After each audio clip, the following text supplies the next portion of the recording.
সরকার কোনটা দল কোনটা তেমনি পুলিশকেও এরা বলে এটা আমাদের পুলিশ।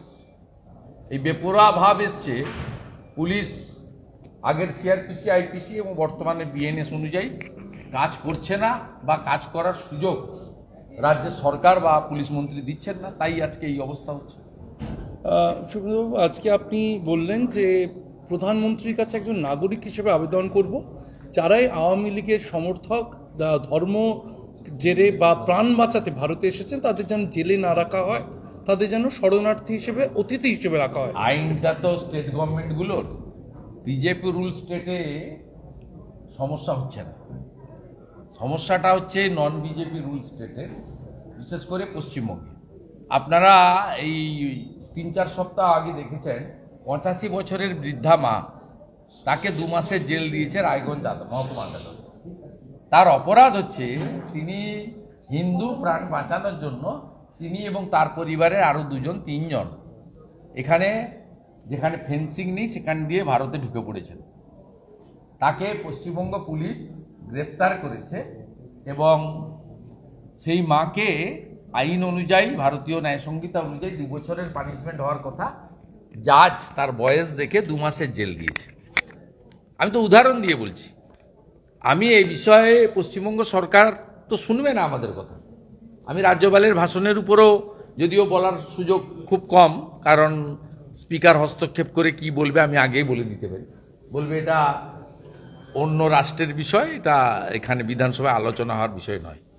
অতএব এটা তো আমাদের ভাবতে হবে। কালিয়াগঞ্জে 6 জন, রানাঘাটে 51 জন, হাঁসখালি সহ বগুলা সহ এই এলাকায়, খড়দা থেকে গোপালগঞ্জের আওয়ামী লীগের ছাত্রলীগের 6 জনকে গ্রেপ্তার করেছে খড়দা পুলিশ। কার্যত সকলের তো একবার এই দেশে এসে অন্য দেশ ঘুরে আবার আসার সেই আর্থিক ক্ষমতা নেই। তাই আমার বক্তব্য, বিশেষ করে হিন্দু, বুদ্ধিস্ট বা অন্য যারা মাইনরিটিস আছে, বাংলাদেশের মাইনরিটিস, তাদের ক্ষেত্রে আবার রাজনৈতিক কারণ হিসেবে আওয়ামী লীগের যারা পরিচিত লোক তাদেরকে রাজনৈতিক শেল্টার দেওয়া উচিত, কারণ এরা কেউ রোহিঙ্গা মুসলমান বা 7 শেখেদের মতো উগ্রপন্থী বা জঙ্গিবাদ নেই। অন্যদিকে এই রাজ্যের সরকার 596 কিলোমিটার জমি বিএসএফকে, আমরা চিৎকার চেঁচামেচি করার পরে, আপনাদের একাধিক টক শো হওয়ার পরে, লাস্ট 3টে ক্যাবিনেট মিটিংয়ে ঠেলায় না পড়লে বিড়াল গাছে ওঠেন একটা বাক্য আছে না, রাজ্য সরকার দেখবেন এখন বিএসএফকে জমি অ্যালটমেন্ট করতে শুরু করেছে। এটা সম্ভব হয়েছে আমরা আওয়াজটা তোলার জন্য, আপনারা আওয়াজটা তোলার জন্য।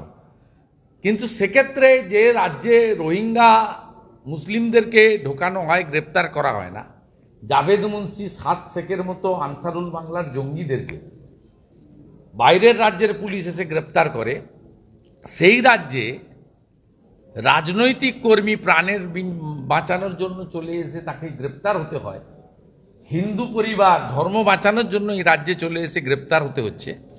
এই বিষয়ে আমি বলেছি যে সকলের উচিত, এখানে এক্স অ্যাম্বাসেডর ছিলেন, উনি বড় সোশ্যাল অর্গানাইজেশনে এনজিও চালান, এশিয়া জুড়ে তার অর্গানাইজেশন আছে, শ্রীমতী বিনা সিকরি। আমি তার প্রেজেন্সেই বলেছি এটা নিয়ে দৃষ্টি আকর্ষণ করা উচিত দেশের সরকার এবং রাজ্যের সরকার। 6 মাস যদি বিশ্ব পরিবার একজোট হয়ে কূটনৈতিক বা অর্থনৈতিক বা 1971-এর মতো চাপ না দেয়, সেক্ষেত্রে পাকিস্তানে ফেরত চলে যেতে পারে বাংলাদেশ। কার্যত পাকিস্তানই চালাচ্ছে। পাকিস্তানের রাষ্ট্রদূত ওখানে কোনোদিন অফিসে থাকছেন না, তিনি গোটা বাংলাদেশ ঘুরে বেড়াচ্ছেন। এবং বাংলাদেশে এখন যে মৌলবাদী সরকার চলছে, এখানে বিএনপির কোনো রোল নেই, আওয়ামী লীগের কথা তো ছাড়ুন, এখানে জাতীয় পার্টিরও কোনো রোল নেই, তাদেরও কার্যত জেলে ঢুকিয়ে দিয়েছে। এখানে জামাতের লোকরা চালাচ্ছে, যারা 71-এ পাকিস্তানের সমর্থক ছিলেন। আর জামাতের দলীয় কার্যালয়ে পাকিস্তানের রাষ্ট্রদূত প্রতিদিনই আসছে, সব ব্যাপারে ইন্টারফেয়ার করছে। তাই আমার বক্তব্য যে আগামী কয়েক মাসের মধ্যে যদি ওরাও তো খুব পরিকল্পিতভাবে সনাতনী হিন্দুদের শূন্য করতে চাইছে, আর মুক্তিযুদ্ধের যারা ধারক বাহক বা সমর্থক সে বর্ডার গার্ড থেকে বাদ দিচ্ছে, শিক্ষা দপ্তর থেকে বাদ দিচ্ছে, সরকারি দপ্তর থেকে বাদ দিচ্ছে, বিভিন্ন কমিটি থেকে বাদ দিচ্ছে, এমনকি বিভিন্ন যে ভাস্কর্য আছে, মূর্তি আছে, স্মৃতিচিহ্ন আছে, সব মুছে ফেলছে। শুধু বঙ্গবন্ধু মুজিবুর রহমান নয়, রবীন্দ্রনাথ ঠাকুরের কোনো মূর্তি এই মুহূর্তে বাংলাদেশে নেই। এই মুহূর্তে বাংলাদেশে কিচ্ছু নেই। চট্টগ্রামে গান্ধীজি গেছিলেন, তার স্মারক ধ্বংস করে দেওয়া হয়েছে। প্রাক্তন প্রধানমন্ত্রী ইন্দিরা গান্ধীর নামে একটা লাইব্রেরি ছিল, যে ইন্দিরা গান্ধীর প্রধানমন্ত্রী হিসেবে তার ভূমিকা ছিল, অস্বীকার করতে পারবেন না 71-এ। সেই ইন্দিরা গান্ধীর নামে লাইব্রেরিটাও ভেঙে দেওয়া হয়েছে, ইন্দিরা গান্ধীর নাম মূর্তি করা হয়েছে। এই যে শক্তি, এই তো ভয়ঙ্কর শক্তি। এই শক্তিকে যদি ইমিডিয়েট রুখতে না পারেন, আগামী দিনে একদম নিচ থেকে উপর পর্যন্ত, মানে একদম ওখানকার যা বলে ওয়ার্ড বলে নিচের তলাকে, ওয়ার্ড থেকে একদম সংসদ পর্যন্ত সর্বত্র পাকিস্তানিদের হাতে চলে যাবে। এবং ওয়ান ফাইন মর্নিং হয়তো বাংলাদেশের পার্লামেন্ট ঘোষণা করবে যে আমরা আমাদের, ওরা এমনিতেই বলছে 71 বলে কিছু নেই, বলবে বিভাজনটা ভুল ছিল, আমরা সংযুক্তিকরণ চাইলাম। সেই আশঙ্কা থেকে, এবং তার যে লজিক আছে, যুক্তি দিয়ে আমি কথাগুলো বলেছি। বিভিন্ন সাংগঠনিক জেলায় আজকে মণ্ডল সভাপতিদের নামের তালিকা প্রকাশ করা হয়েছে। একাধিক জেলায় এর আগেও আমরা দেখেছি যে মণ্ডল সভাপতি। আমি তো এটাতে থাকি না, বিরোধী দলনেতার কাজ তো এটা নয়, আমাকে এটাতে জড়াবেন না, এটাতে একদম জড়াবেন না, এটাতে জড়াবেন না। পার্টির অর্গানাইজেশনের সিস্টেমে যারা দায়িত্ব আছে, অত্যন্ত দুঃখজনক, মর্মান্তিক। কেউ তো ইচ্ছা করে না এসব জিনিস। এতে বোথ সাইডেরই ইয়ে আছে, যেরকম রেলওয়ে কর্তৃপক্ষের না, আমি তো বলবো সবারই আছে। আমাদেরও তো যারা কমন প্যাসেঞ্জার, তারাও তো সব জায়গায় নিয়ম নীতি মানছে না। তার মানে আমি যারা স্ট্যাম্প প্যাড হয়ে গেছে, ইচ্ছা করে সুইসাইড করেছে, কথা আমি বলছি না, আমার সিম্প্যাথি আছে। কিন্তু বোথ সাইডেরই সতর্ক হওয়া উচিত ছিল। যেমন যে প্ল্যাটফর্মে আমার যাওয়ার কথা নয়, হুড়ুহুড়ি করে আরবি দিয়ে বা এফওবি দিয়ে উঠতে যাওয়াটাও যেমন আমাদের পাটে আরও কনসাস হওয়া উচিত, তেমনি এই সব জায়গা থেকে রাশ হচ্ছে প্রয়াগমুখী। যেমন রাস্তার অ্যারেঞ্জমেন্ট করেছে, যখন ওভার ক্রাউড হয়ে যাচ্ছে তখন 300 কিলোমিটার আগে গাড়িগুলোকে ফিরিয়ে দিচ্ছে মাইকিং করে। এটা একটা ইনসিডেন্ট হওয়ার পর থেকে অনেক সতর্ক উত্তরপ্রদেশ পুলিশ, বিহার পুলিশ, ওদিকে দিল্লি পুলিশ বা হরিয়ানা পুলিশ, যা যেখান থেকে মানে লোকজন যাচ্ছে 200-250 কিলোমিটার রেডিয়াসে ওরা একটা আগে থেকেই লোকজনের করছে। বহু জায়গায় আমি পুলিশকে দেখেছি, খাওয়ার দিচ্ছেন, জল দিচ্ছেন, তারপরে বলছেন এর পরে গেলে ফেঁসে যাবেন, আর গাড়ি ব্যাক করতে পারবেন না, এইখান থেকে ঘুরিয়ে নিন। এই অ্যারেঞ্জমেন্টগুলো অনেকটাই ওই ইনসিডেন্টের পরে ঘটেছে। তা রেলেরও সমানভাবে সড়কে যেটা হয়েছে, সেটা যদি রেলের থাকতো তাহলে এই ইনসিডেন্ট হতো না। দুটো পার্টেই কিছু তো ত্রুটি আছে, প্যাসেঞ্জার পার্টেও ত্রুটি আছে, আবার অ্যারেঞ্জমেন্ট পার্টেও যারা সেফটি সিকিউরিটির দায়িত্বে থাকেন তাদের পার্টেও আরও সিরিয়াস হওয়া উচিত ছিল। এটা তো বাস্তব, এটা নিয়ে তো পলিটিক্সের কোনো জায়গা নেই। 2016 সব বিষয়ে পলিটিক্স করা উচিত না। পশ্চিমবঙ্গ তো বাস, আমি পরিবহন মন্ত্রী ছিলাম, বাস জলে পড়েছে। জলঙ্গি পুরো করিমপুর থেকে বাস যাচ্ছিল, দৌলতাবাদে পড়েছে। মুখ্যমন্ত্রী গেলেন, আমি পরিবহন মন্ত্রী ছিল, আমাকে ডেকে নিয়ে গেল। পরিবহন সচিব আলাপনবাবু ছিলেন, ওখানে ডিএম উলগানাথন ছিলেন, সবাই রেস্কিউ। তার মানে কি বাসটা কি সরকার ফেলে দিচ্ছে? এগুলোতে রাজনীতি করা উচিত না, একে অপরকে দোষও দেওয়া উচিত না। তবে এক একটা ঘটনা থেকে আবার শিক্ষা নেয়। প্রত্যেক দিনই তো ইনসিডেন্ট হচ্ছে। আমার এলাকায় তো আজকে এই আপনার মানে আপনার যে ট্যাঙ্কি সাফ করতে গিয়ে বিষাক্ত গ্যাসে 2 জন মারা গেছে। হ্যাঁ, সেফটি ট্যাঙ্ক। এরকম ইনসিডেন্ট তো এই রাজ্যেও তো ঘটছে। এইখানে তো কেএমডি এর এখানেই তো কদিন আগে 3 জন গরিব মানুষ মারা গেল। সে তো ভাইলেশন হয়েছে আপনার সুপ্রিম কোর্টের গাইডলাইন। ম্যানহোলে ঢোকা তো বারণ আছে। সেখানকার ঠিকাদার আলাউদ্দিনকে ঢুকিয়েছেন, কিন্তু ঠিকাদার যে সুপারভাইজ করেছে ইঞ্জিনিয়ারের বিরুদ্ধে ব্যবস্থা হয়নি তো। অতএব এগুলো একে অপরকে দোষারোপ দেওয়ার জায়গা নেই। এক একটা ঘটনা থেকে শিক্ষা নিয়ে প্রশাসন এবং জনগণ সকলেরই শেখা উচিত, শিখবে। ঘটনা দুঃখজনক, মর্মান্তিক, বেদনাদায়ক। 2016 সালের একটি নথিকে সামনে এনে জগন্নাথ চট্টোপাধ্যায় হঠাৎ ফেসবুক পোস্ট করলেন, যা পরে তিনি আমি এটা নিয়ে আর বলবো, এটা নিয়ে আমার বলার নেই। আমি বলেছি এটা নিয়ে বেশি আর বলার। দাদা, অস্ত্র পাচার চক্রের পর এবার কার্তুজ পাওয়া যাচ্ছে। আপনারা অনেক বার্নিং ইস্যু আছে, ওগুলোতে জানি সব।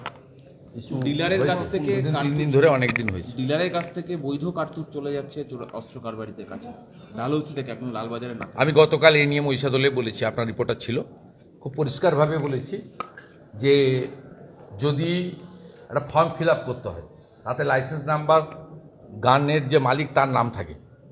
যদি ফর্মটা জেনুইন ফিল আপ হয়ে থাকে, তাহলে ওই লাইসেন্স সিজ করে, বন্দুক সিজ করে, লাইসেন্স সিজ করে ওই যে গানের মালিক তার বিরুদ্ধে আইনগত ব্যবস্থা নেওয়া উচিত। আর যদি ওই কাগজটাই ফর্জি হয়ে থাকে, তাহলে যেখান থেকে বিক্রি হচ্ছে তার বিরুদ্ধে ব্যবস্থা নেওয়া উচিত।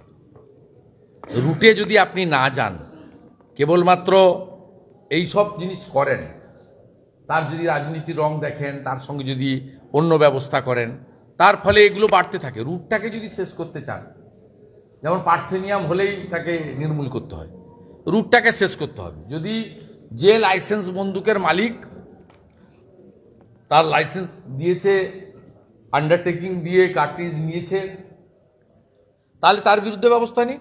আর যদি ওইটা ফলস হয়ে থাকে, অর্থের বিনিময়ে বিক্রি হয়ে থাকে, তাহলে যে বিবাদী বাগের দোকানদার এটা করেছে, তার লাইসেন্স ক্যান্সেল করে তার দোকানকে লক অ্যান্ড কি করে সিল করে দিয়ে তার বিরুদ্ধে ব্যবস্থা নেওয়া উচিত, তাকে হেফাজতে নেওয়া উচিত। তৃণমূল কাউন্সিলর সমরেশ চক্রবর্তী দীর্ঘদিন বেপাত্তা ছিল প্রমোটারকে হুমকি দেওয়ায়, অবশেষে যে চুপিসারে সে জামিন পেয়ে গেল, পুলিশ গ্রেপ্তার করতে পারল। জামিন তো পাবেই, কারণ এই যে ইলিগাল প্রমোটিং হয়, এটা একা কাউন্সিলর খায় না, এর সঙ্গে কনসার্নিং মিউনিসিপ্যালিটি বা কর্পোরেশন এবং লোকাল পুলিশের ইনভলভমেন্ট আছে। 3টে ভাগ হয়। ওখানে আমি একটা ভিডিও ছেড়েছিলাম, বেহালায় দেখেছেন না, যে ঘনশ্যাম 150 করে নেয়, আমাকে অত দিতে হবে না, 50 টাকা দিতে হবে। এটা ভাগ হয়, মানে যদি 50 টাকা ও স্কোয়ার ফিটে নেয়, 50 টাকা তাহলে লোকাল ওসিআইসি নেয়, আর আপনার 50 টাকা কর্পোরেশন নেয়। ওটা মনে হয় আপনার নিউ টাউন বিধাননগর কর্পোরেশন, তাই তো, না পঞ্চায়েতের কর্পোরেশন, ঠিক আছে। কালকে আমার অ্যাসেম্বলি আছে, আর কালকে ওই বুকি সিং নিয়ে আমি লালবাজারে 4টের সময়, এবং এবার থেকে আমরা আমাদের সাধ্যমতো যা যা করার করি, ভবিষ্যতে করব। আমি শুধু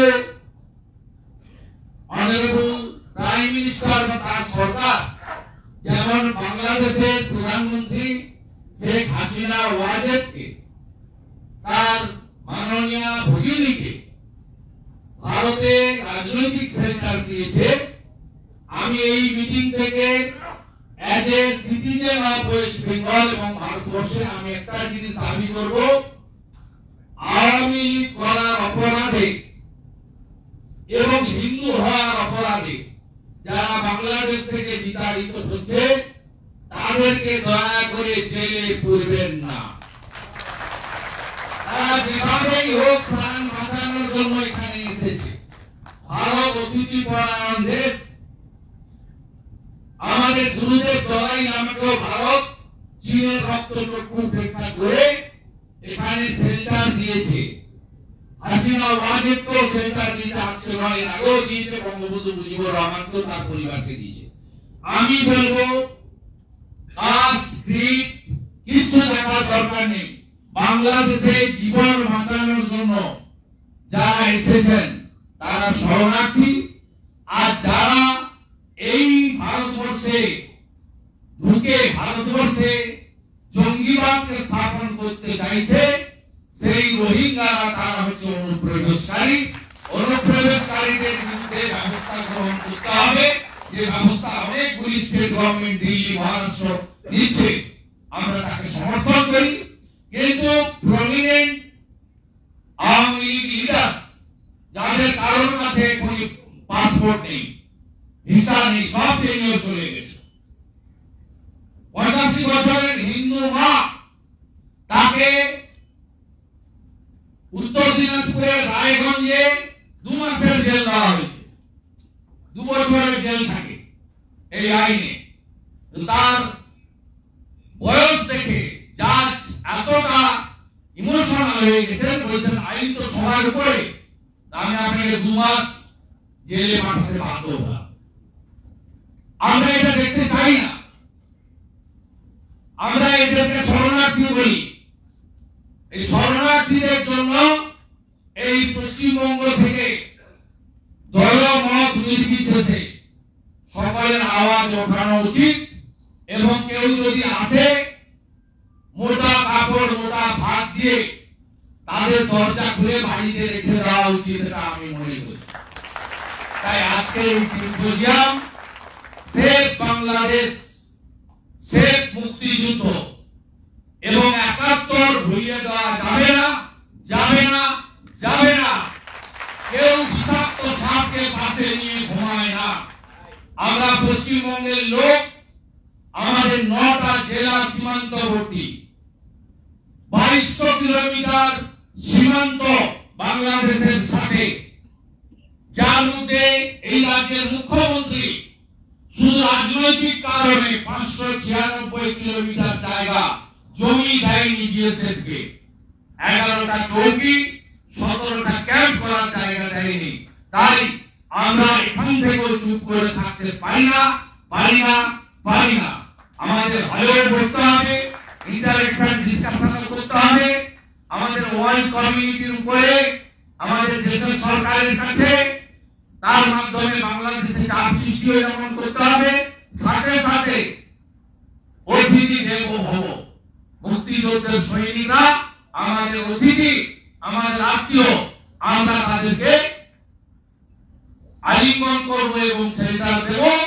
আর অনুপ্রবেশকারী যারা আনসারুল বাংলার 7 থেকে নামে যারা মুর্শিদাবাদে এসে 1.5 বছর ধরে হাজারি মাদ্রাসা চালিয়ে 3 বার ভোট দান করে আসাম পুলিশের হাতে ধরা পড়েছেন, এই এক্সট্রিমিস্ট ফোর্সকে জামাত, হেফাজত, রাজাকারের বন্ধুদের, যাদের একটাই কাজ বিস্ফোরণ ঘটাও, খুন করো, নারীর স্বাধীনতা কেড়ে নাও, মৌলবাদের চাষ করো, জঙ্গিবাদের চাষ করো, খুন করো, আগুন জ্বালাও, লুট করো, ভেঙে দাও, ঘুরিয়ে দাও, এই যাদের একমাত্র এম এন্ড অবজেক্ট, সেই ফোর্সকে এলিমিনেট করা দায়িত্ব আমাদের সকলের।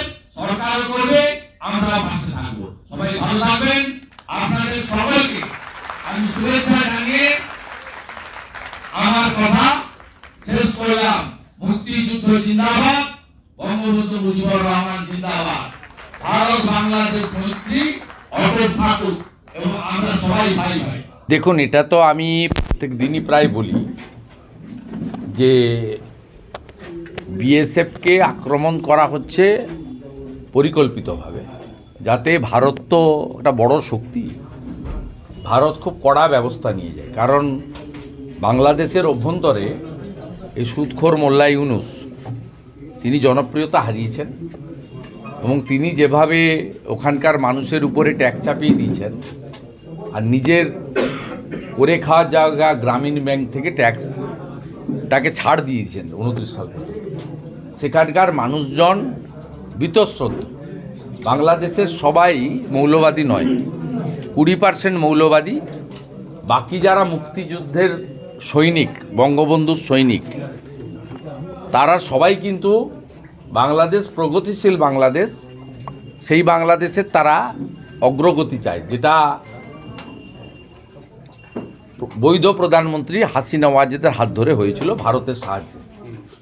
স্বাভাবিকভাবে এগুলো ওই চুলকানি ছাড়া আর কি বলা যায়, এগুলো উস্কানি। কিন্তু ভারত অনেক বড় শক্তি, সেটা মাননীয় প্রধানমন্ত্রীর সম্প্রতি যে কটা বিদেশ সফর হয়েছে, তাতে বড় বড় রাষ্ট্রপ্রধানরা যেভাবে ভারতবর্ষের প্রধানমন্ত্রীকে তার কর্মকুশলতা, তার প্রাজ্ঞতা, তার দক্ষতা এবং তার অবিসংবাদিত নেতৃত্বের প্রতি আস্থা প্রকাশ করেছেন, সেক্ষেত্রে ভারতবর্ষ চাইলে এটা তো 1 সেকেন্ডের মামলা, কিন্তু আমি আপনাদের বলি এটা বন্ধ হবে, বন্ধ করবেন। আমেরিকার রাষ্ট্রপতি ভারতবর্ষের আমাদের গর্বের প্রধানমন্ত্রীকে দেখিয়ে বলেছেন যে বাংলাদেশটা নরেন্দ্র মোদীজি দেখে নেবেন। তা নরেন্দ্র মোদীজিকে দেখে নিতে দিন, এগুলো সব বন্ধ হয়ে যাবে। এগুলো স্যাঁকড়ার ঠুকঠাক হচ্ছে, কামারের একঘা যেদিন পড়বে সেদিন সোজা হয়ে যাবে।